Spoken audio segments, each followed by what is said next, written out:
Assalamualaikum warahmatullahi wabarakatuh. Perkenalkan, nama saya Sri Gustianti dengan NIM 118107202005. Saya mahasiswi jurusan Pendidikan Kimia Fakultas Tarbiyah dan Keguruan Universitas Islam Negeri Sultan Syarif Kasim Riau. Pada kesempatan kali ini, saya akan membahas mengenai materi stoikiometri, khususnya tentang konsep mol dan kadar zat. Nah, sebelum mempelajari mengenai materi konsep mol dan kadar zat, ada baiknya kita mempelajari dan memahami terlebih dahulu materi mengenai hukum-hukum dasar kimia, AR atau MR, dan persamaan serta penyetaraan dalam reaksi kimia. Adapun hukum-hukum dasar kimia ini meliputi hukum Lavoisier, hukum Proust, hukum Dalton, dan hukum Gay-Lussac, di mana nantinya hukum-hukum dasar ini akan berkaitan atau bermanfaat dalam pemahaman mengenai materi konsep mol. Materi selanjutnya yang penting untuk kita pelajari dan kita ketahui yaitu AR atau MR. Materi ini sangat penting untuk dipahami karena akan bermanfaat dalam perhitungan kadar zat maupun dalam konsep mol, khususnya untuk mengetahui massa molar suatu zat. Materi selanjutnya yang juga harus kita pelajari yaitu mengenai persamaan dan penyetaraan dalam reaksi kimia, di mana nantinya materi ini akan bermanfaat dalam perhitungan kadar zat. Baik, pada materi stoikiometri, khususnya konsep mol dan kadar zat, ada beberapa poin yang nantinya akan kita pelajari. Pada konsep mol itu sendiri ada mol, jumlah partikel, massa molar, volume molar gas, kemudian hubungan antara mol dengan jumlah partikel, hubungan antara mol dengan massa molar, dan hubungan antara mol dengan volume molar gas. Nah, sedangkan pada materi kadar zat yang akan dipelajari yaitu presentasi konsentrasi, di mana ini terbagi lagi menjadi presentasi volume dan presentasi massa, kemudian ppm, part per million, atau BPJ, bagian per juta. Selanjutnya molaritas, molalitas, dan fraksi mol. Nah, kita sama-sama telah mengetahui bahwa stoikiometri merupakan konsep dasar yang perlu dipahami dalam mempelajari persamaan reaksi maupun perhitungan kimia. Pemahaman lebih lanjut mengenai materi ini sangat diperlukan agar nantinya tidak terjadi kekeliruan dalam memahami konsep atau yang sering kita sebut dengan miskonsepsi, di mana nantinya hal ini akan berdampak pada pemahaman materi selanjutnya. Karena materi pada ilmu kimia itu cenderung saling berkaitan. Jadi sangat penting bagi kita untuk memahami konsep dasarnya agar untuk materi selanjutnya itu tidak ada miskonsepsi atau kekeliruan. Konsep mol dan kadar zat ini merupakan materi mengenai satuan pengukuran yang biasa kita gunakan pada kebanyakan materi bahasan dalam ilmu kimia, khususnya dalam perhitungan kimia. Nah, untuk pemahaman lebih lanjut, saya akan membahas satu persatu bagian dari konsep mol maupun kadar zat. Baik, untuk yang pertama yaitu mengenai mol. Mol merupakan satuan yang digunakan dalam pengukuran atom atau molekul. Nah, kita sama-sama telah mengetahui bahwa atom itu merupakan suatu materi yang sangat kecil dan jumlahnya sangat banyak, sehingga sangat sulit bagi kita untuk melakukan perhitungannya. Nah, maka dari itu, dalam perhitungan atom ini yang kita ukur adalah massanya, dan massa ini menggunakan satuan mol. Oke. Satu mol itu sendiri mengandung jumlah partikel sebanyak 6,02 kali 10 pangkat 23 partikel. Nah, hal ini itu telah ditetapkan berdasarkan percobaan yang dilakukan oleh Loud-Smith, di mana pada percobaan tersebut beliau mendapati bahwa di dalam 12 gram atom C atau yang kita kenal dengan C12, karbon 12. Nah, di dalamnya itu terdapat sebanyak 6,02 kali 10 pangkat 23 partikel atom. Nah, hal ini kemudian kita kenal dengan tetapan Avogadro. Oke.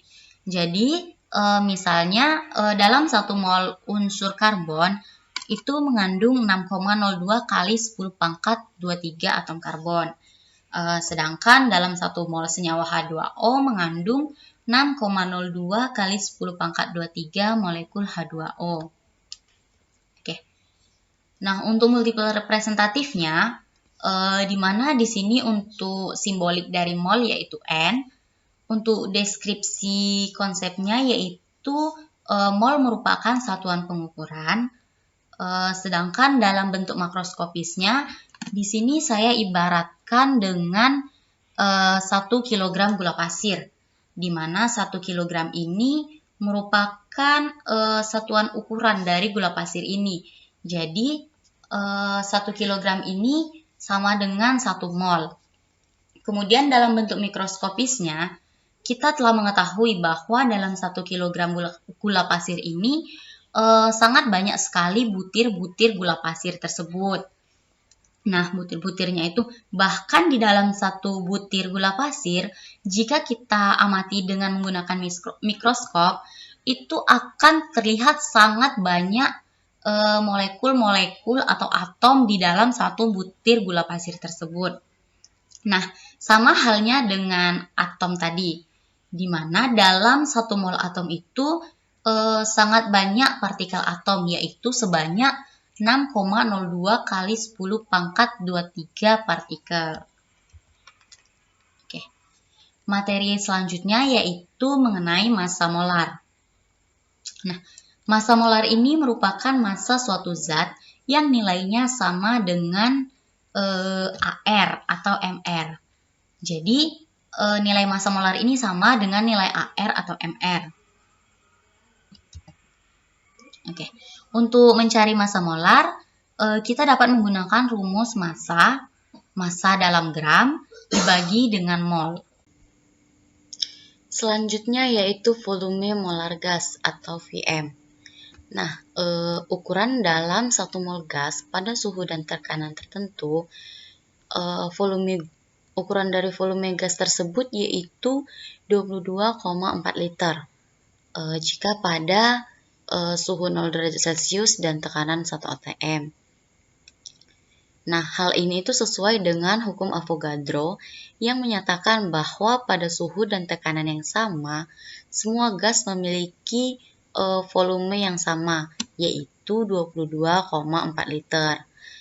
Hal ini disebut dengan volume molar gas atau volume gas molar. Dan kemudian kita kenal dengan keadaan STP. Sedangkan pada suhu dan tekanan tertentu, volume dari suatu gas ini dapat diukur dan kita dapat mencarinya dengan menggunakan rumus PV-NET. Jadi semisal diketahui pada suhu 25 derajat Celcius dan pada tekanan 2 atm, maka kita dapat mencari volume gas tersebut dengan menggunakan rumus PV-NET, di mana P merupakan tekanan, V merupakan volume, N itu sendiri merupakan mol, R itu merupakan tetapan gas yang nilainya yaitu 0,082 liter atm per mol Kelvin, dan T merupakan suhu. Berikut ini adalah bagan hubungan antara mol dengan jumlah partikel, mol dengan massa molar, dan mol dengan volume molar gas. Nah, bagan ini dibuat untuk memudahkan kita dalam perhitungan untuk mencari poin-poin mengenai konsep mol. Jadi misalnya di sini kita ingin mencari jumlah partikel, sedangkan yang diketahui adalah mol. Maka kita dapat menggunakan rumus mol dikali dengan 6,02 kali 10 pangkat 23 atau mol dikali dengan N. Begitu juga untuk volume molar gas. Jika kita ingin mencari volume molar gas dan yang diketahui adalah mol, maka kita dapat mencarinya dengan menggunakan rumus mol dikali dengan keadaan STP atau mol dikali dengan 22,4 liter.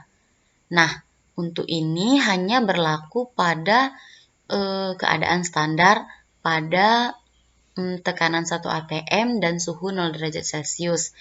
Jika pada tekanan dan suhu tertentu, maka hal ini tidak berlaku dan kita bisa menggunakan rumus PV-nRT. Baik, yang pertama yaitu hubungan antara mol dengan jumlah partikel. Nah, pada sebuah kasus, misalnya di sini kita disuruh untuk menghitung jumlah dari masing-masing atom yang terdapat di dalam 2 mol molekul H2O. Nah, karena yang diminta adalah masing-masing atom, jadi dalam penyelesaiannya kita harus menguraikan terlebih dahulu atom-atom penyusun molekul H2O tersebut. Berdasarkan reaksi penguraiannya yaitu 2H+ ditambah O2-. Selanjutnya baru kita hitung dari masing-masing atom untuk H+ dan O-. Nah, untuk jumlah atom H, karena di sini terdapat 2 atom H, jadi 2 kita masukkan di sini, dan pada soal yaitu sebanyak 2 mol, jadi 2 dikali dengan 2 mol dikali dengan bilangan Avogadro, yaitu 6 kali 0,02 kali 10 pangkat 23, dan didapatkan hasil yaitu 24,08 kali 10 pangkat 23 atom. Sedangkan untuk atom O, di mana di sini atom O hanya ada 1 dan terdapat dalam 2 mol molekul H2O, sehingga 1 dikali 2 mol dikali 6,02 kali 10 pangkat 23 atom terdapat 12,04 kali 10 pangkat 23 atom. Nah, jadi pada masing-masing atom yang terdapat di dalam 2 molekul H2O, yaitu untuk atom H terdapat 24,08 kali 10 pangkat 23 atom, sedangkan untuk atom O terdapat 12,04 kali 10 pangkat 23 atom. Selanjutnya yaitu hubungan mol dengan massa molar.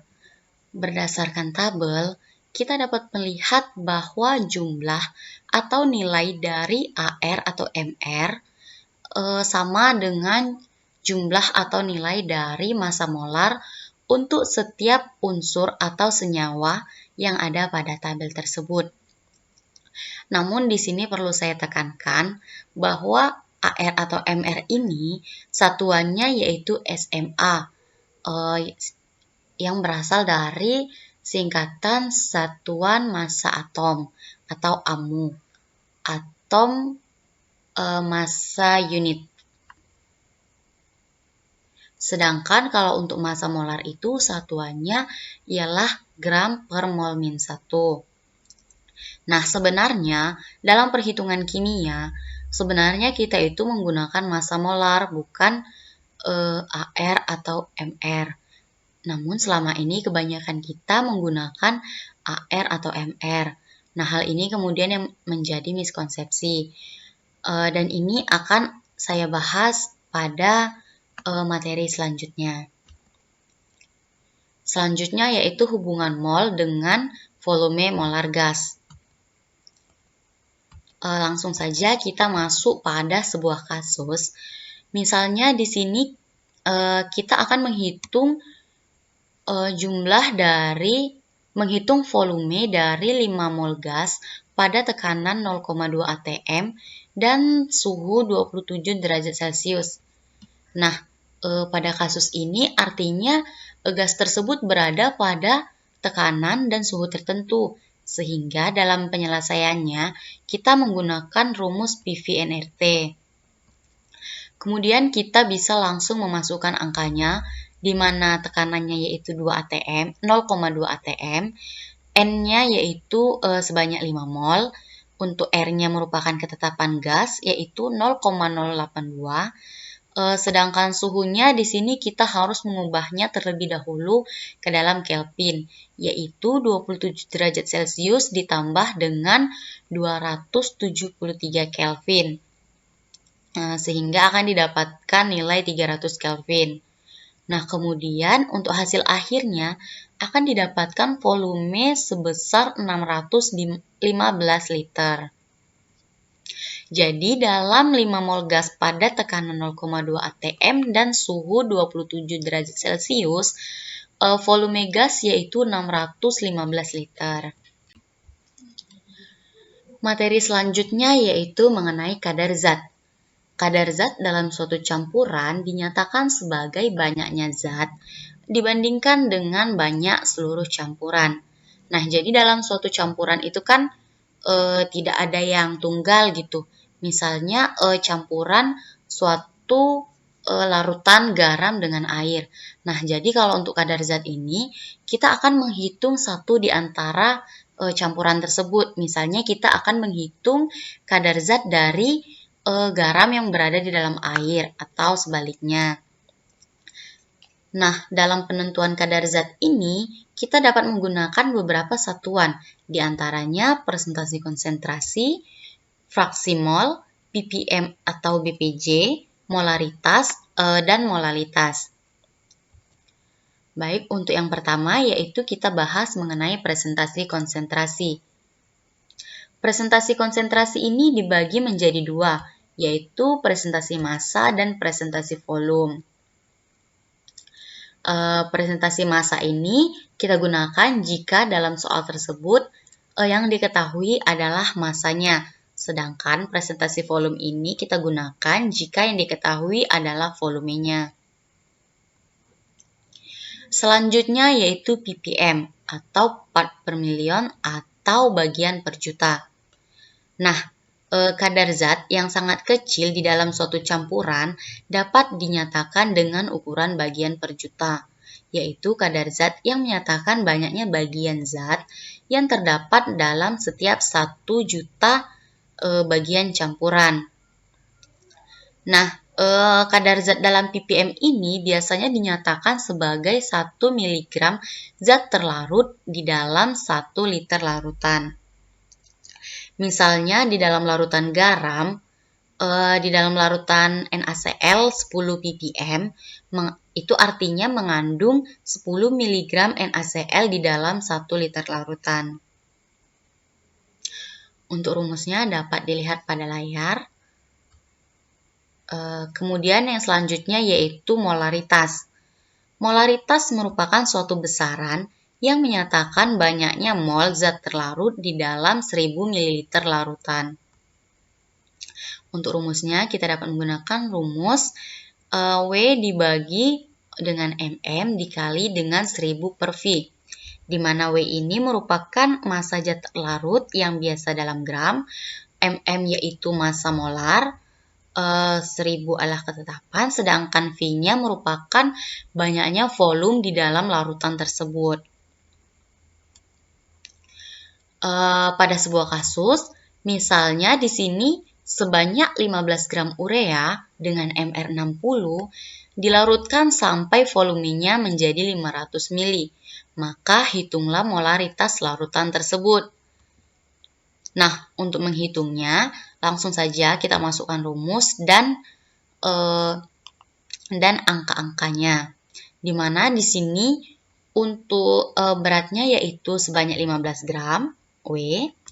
Kemudian untuk massa molarnya yaitu 60 gram per mol, dan ini didapatkan dari MR senyawa urea tersebut. Kemudian 1000 ml larutan dibagikan dengan banyaknya volume dari larutan tersebut, dan didapatkan molaritasnya yaitu 0,5 molaritas. Untuk multiple representatif dari molaritas yaitu di mana molaritas memiliki simbolik yaitu M besar, untuk deskripsi konsep pentingnya, kita ketahui bahwa molaritas merupakan suatu besaran yang menyatakan banyaknya mol zat terlarut di dalam 1000 ml larutan. Nah, bentuk makroskopisnya, di sini saya misalkan kita ingin membuat suatu larutan garam. Jadi di sini dalam segelas air, kita menambahkan 1 sendok makan garam. Nah, untuk bentuk mikroskopisnya dapat kita lihat pada bagian sebelah kanan, di mana ini solutnya yaitu berupa garam, dan ini pelarutnya. Kemudian di dalam larutan ini akan terlihat butir-butir warna orange yang merupakan bentuk gambaran dari garam tersebut. Nah, jadi di sini kan pada larutan garam ini kita tidak mengetahui 1 sendok makan garam itu berapa gram sih gitu. Nah, jadi di sini dalam kadar zat itu, disitulah kita menentukan bagian dari suatu zat itu. Jadi misalnya di sini kan untuk molaritas itu kita menggunakan rumus W dibagi mm dikali 1000 per V.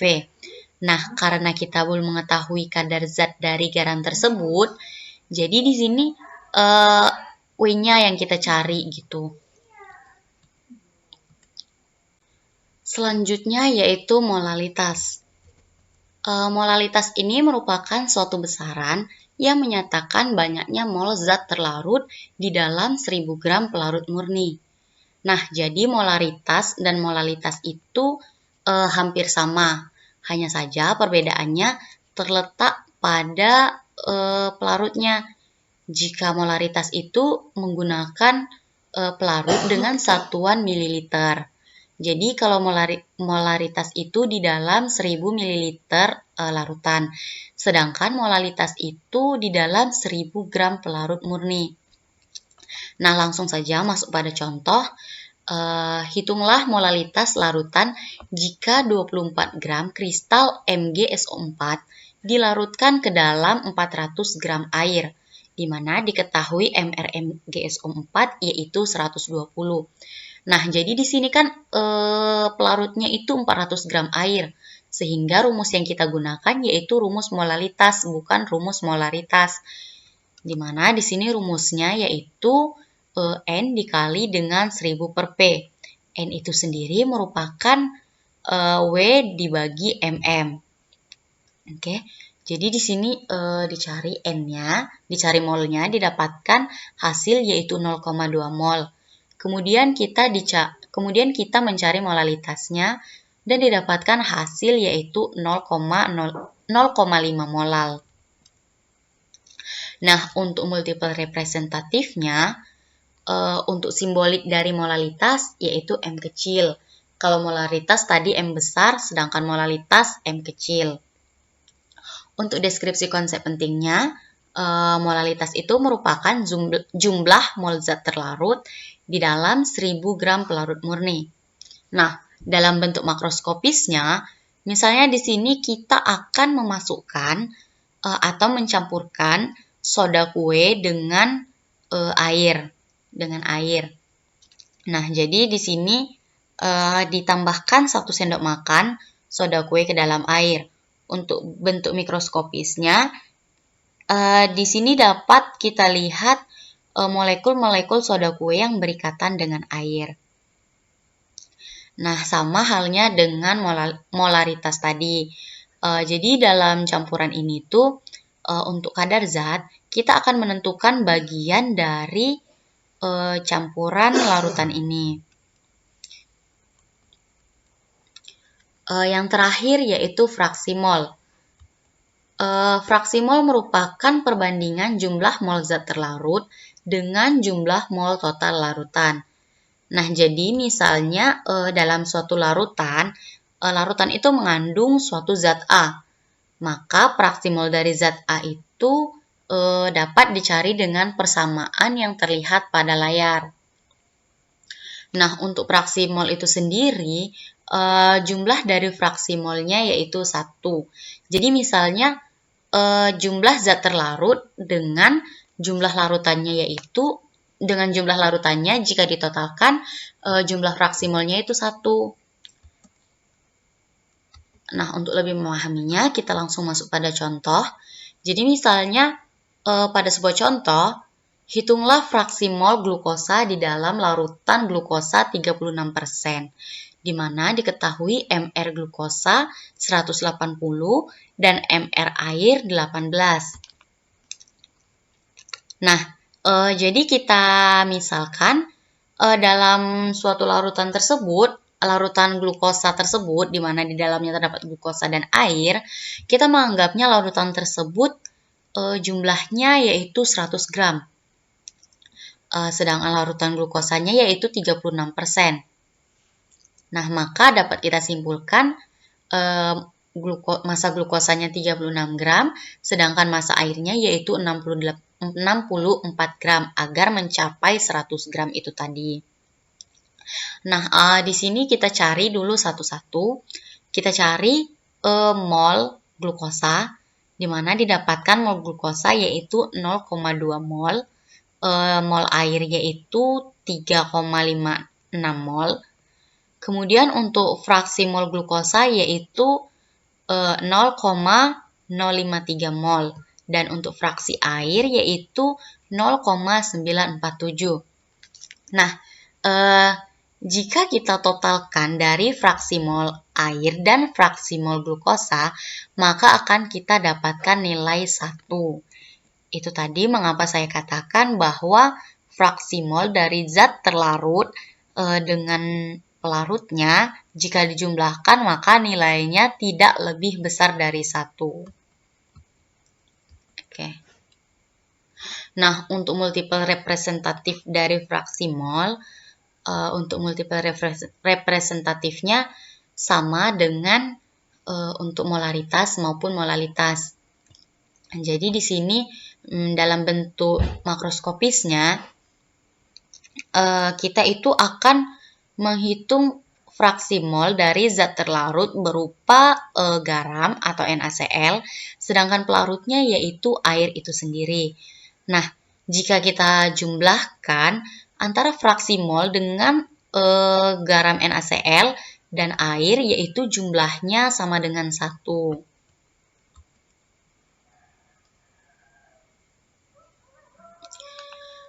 Untuk yang terakhir yaitu saya akan membahas mengenai miskonsepsi yang sering terjadi pada pemahaman konsep mol maupun kadar zat.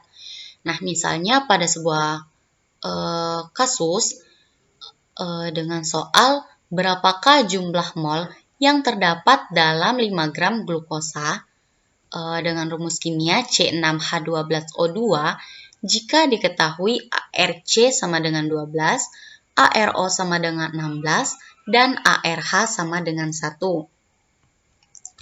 Nah, kebanyakan dari kita pasti akan melakukan penyelesaian seperti ini. Di mana di sini untuk mencari molnya kita menggunakan rumus gram per mr. Oke. Nah, untuk konsep yang benar sebenarnya yang kita gunakan itu bukan mr tapi mm, karena di awal penjelasan tadi juga sudah saya singgung bahwa mr itu satuannya adalah AMU atau SMA. Sedangkan dalam mencari mol, satuan yang kita gunakan yaitu gram per mol. Jadi lebih tepat jika kita menggunakan rumus gram per mm. Dalam hal ini sering terjadi kesalahpahaman dalam memahami konsep. Kebanyakan siswa menganggap bahwa MR merupakan angka yang digunakan untuk mencari mol. Memang benar bahwa MR itu merupakan angka yang kita gunakan untuk mencari mol. Namun sebenarnya itu bukanlah MR tetapi MM. Nah, karena nilai MM itu sendiri sama dengan nilai MR, disinilah sering terjadi kesalahpahaman atau miskonsepsi dalam konsep materi kimia. Jadi konsep yang benarnya itu jika ingin mencari mol, kita menggunakan massa molar bukan menggunakan MR. Walaupun nilai dari massa molar itu sendiri adalah nilai MR dari senyawa tersebut. Miskonsepsi juga sering terjadi pada kasus berikut. Misalnya dalam sebuah kasus atau soal, di sini berapakah volume dari masing-masing 1 mol zat karbon dioksida dalam bentuk gas, H2O dalam bentuk cair, dan P4 dalam bentuk padat jika dihitung pada keadaan standar. Nah, kebanyakan dari siswa akan menjawab bahwa volume dari ketiga zat tersebut adalah sama, yaitu 22,4 liter. Hal ini berdasarkan persepsi bahwa pada keadaan standar, yaitu pada tekanan 1 atm dan suhu 0 derajat Celcius, maka akan memiliki jumlah volume yang sama, yaitu 22,4 liter, yang disebut dengan keadaan STP atau keadaan standar. Nah, padahal hukum Avogadro menyatakan bahwa pada suhu dan tekanan yang sama, semua gas dengan volume yang sama memiliki jumlah molekul yang sama. Jadi penekanannya atau miskonsepsinya di sini terletak pada wujud zat dari ketiga jenis zat di atas. Di mana di sini kan terdapat tiga jenis zat, yaitu gas, cair, dan padat. Penekanannya yaitu pada hukum Avogadro ini untuk keadaan standar atau keadaan STP hanya berlaku pada zat dengan wujud gas. Nah, jadi wujud dari zat ini juga akan berpengaruh terhadap jumlah volume dari zat tersebut.